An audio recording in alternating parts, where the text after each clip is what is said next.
বিসমিল্লাহির রহমানির রহিম। শুরু করছি সেই মহান আল্লাহর নামে, যিনি অনেক দয়ালু এবং মেহেরবান। আজকের আমাদের ঘটনা হতে চলেছে ঈসা আলাইহিস সালামের ঘটনা। এক গ্রামে এক যুবক ছিল, যে তার মায়ের একমাত্র সন্তান। হঠাৎ সে গুরুত্বপূর্ণ অসুস্থ হয়ে মারা যায়। গ্রামের মানুষ শোকহত হয়ে কবর খনন করে তাকে সমাধিত্ব এবং প্রস্তুতি নিতে লাগলো। যুবকের মা আঁচড়িয়ে কাঁদতে লাগলো এবং আকাশের দিকে তাকিয়ে হাত তুলে বলল, হে আল্লাহ, আমার সন্তান ছাড়া আমার ঘরে কেউ নেই।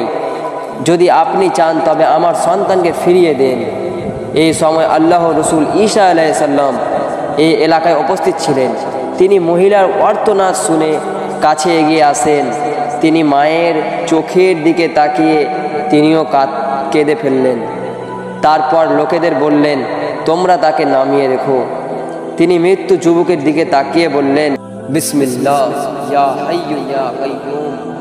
এর অর্থ হলো, আল্লাহর নামে হে চিরঞ্জীবী, হে চিরস্থায়ী, আল্লাহর অনুমতি